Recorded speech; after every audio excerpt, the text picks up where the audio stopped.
This is CPL Article 216, which is Judicial Diversion Program, JDP. Let's see. Question 1. Eligible defendant means a person charged in an indictment or superior court information with a B, C, D, or E felony, not an A felony. Not an A felony. It's only B, C, D, or E felony. 216. For some felonies, a defendant excluded for eligibility as an eligible defendant may become an eligible defendant upon the prosecutor's consent, and that is true. 3.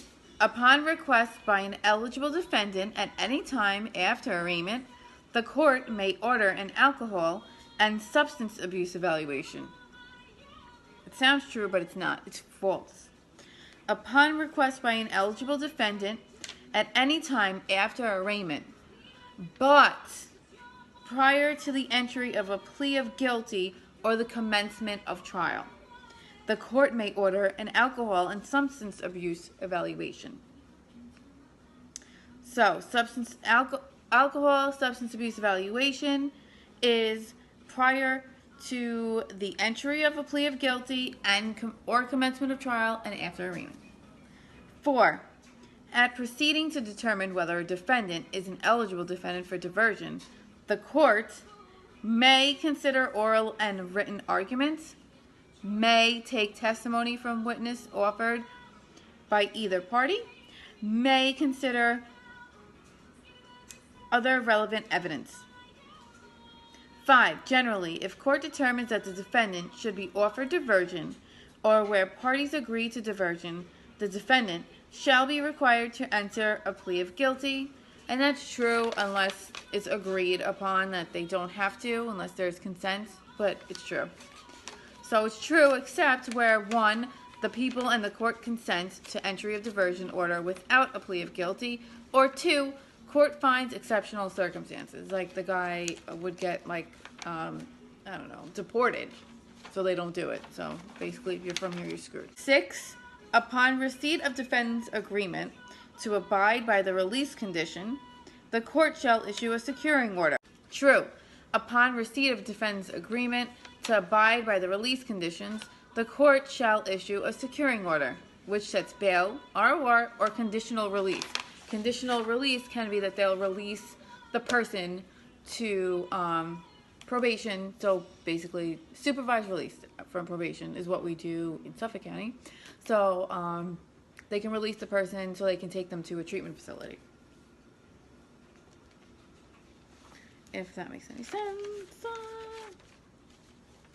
And what number am I on? 7. Court retains jurisdiction during diversion treatment and may order court appearance. Court shall provide notice of court appearance to the people, the defendant, and defendant's counsel, and the treatment facility is what I'm going with. And the treatment provider. I was right. Yay. Number 8. Defendant may at any time advise the court that he or she wishes to terminate participation in the judicial diversion program. And that is true. 1. Which of the following is... Okay. A defendant is not eligible for diversion program if... Not eligible. If... A. Defendant is charged with an A felony. B. The defendant was previously convicted within the last 10 years of a violent felony offense. Or C. The defendant was previously adjudicated a second violent felony offender. However, all those don't matter if the DA and everybody just consents to it. 2. Alcohol and substance abuse evaluation shall contain evaluation of substance or alcohol abuse history, recommendation as to whether the problem can be effectively addressed by judicial diversion, recommendation as to treatment plan, other information. Oh no, that's wrong. That's the one that's wrong. Okay. 3. At a proceeding to determine if the defendant is eligible for diversion program, the court A, may consider oral arguments. B, may consider written agreements. May consider written arguments. Or C, may consider other relevant evidence. 4, which of the following two statements are true?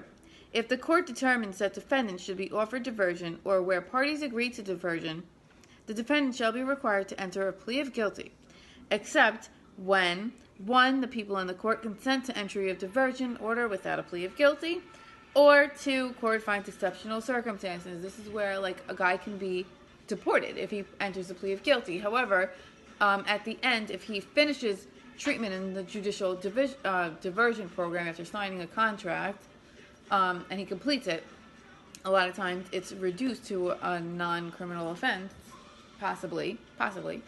So that would not be a reason for him to be deported. So that's why they would not do that in that case. 5, upon successful completion of the diversion program. Now they're successful, and this is what can happen to them.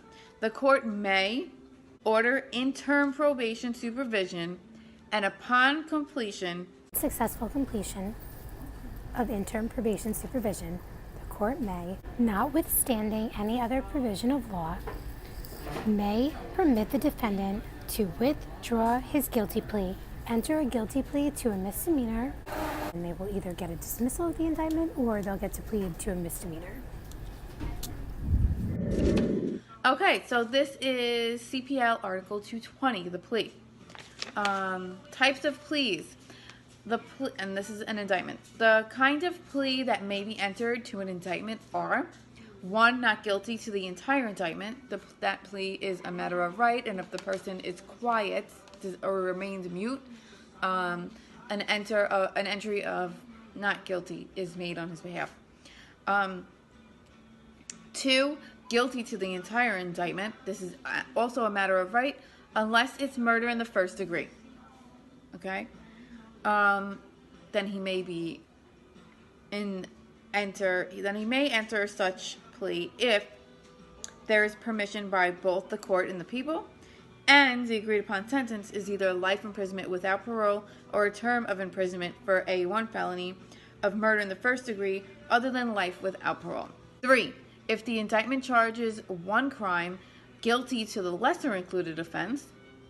4, if 2 or more offenses are charged in an indictment, and with permission of the court and consent of the people: A, guilty to 1 or more offenses, but not all. B, guilty to the less included offenses of 1 or more offenses charged. Or C, guilty of some offenses and guilty of lesser included offenses of other offenses charged. Like, who's going to remember that? Okay.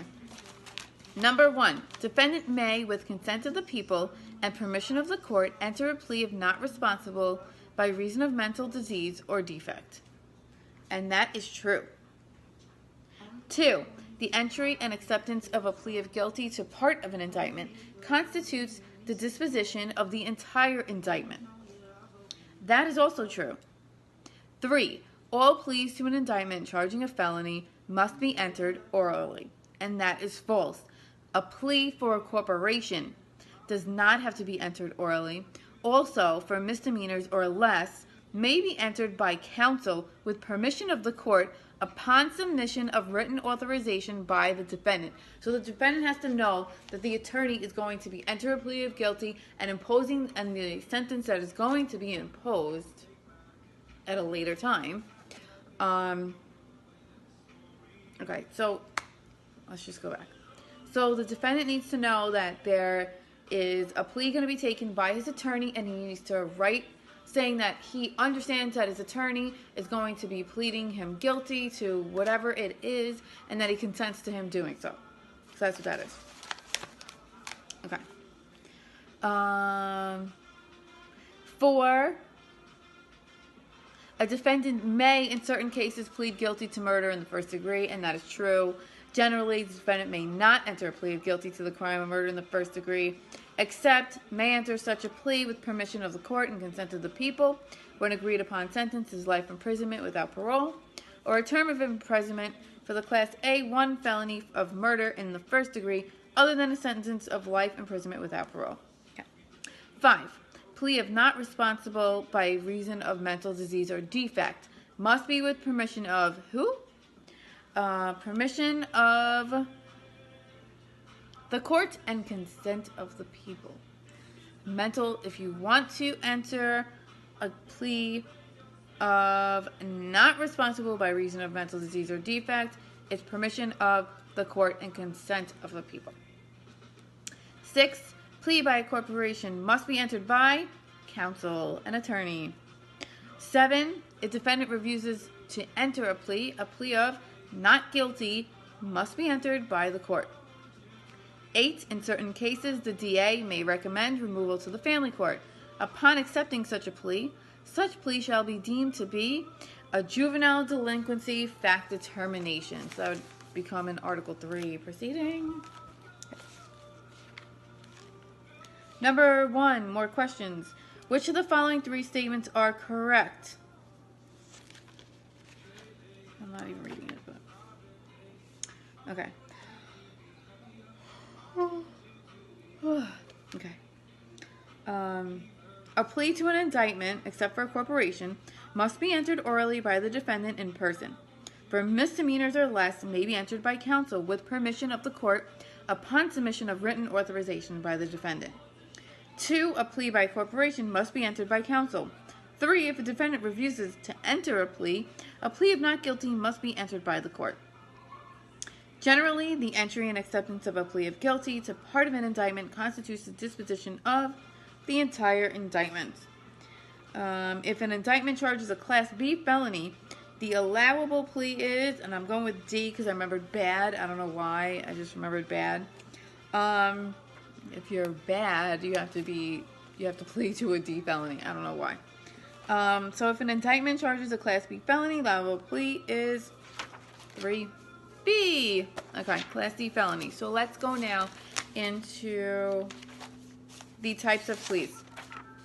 And I'm hoping that these are right because I'm using Metropia. I'm using notes. Okay.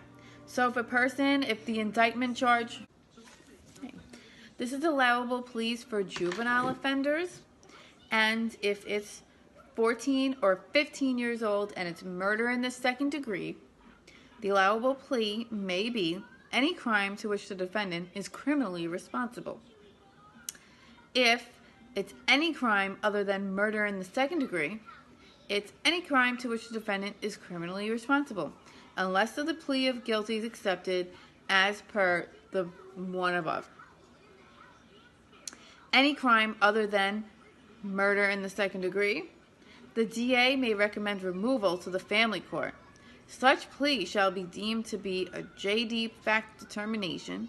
Removal to the family court shall be as per CPL 725.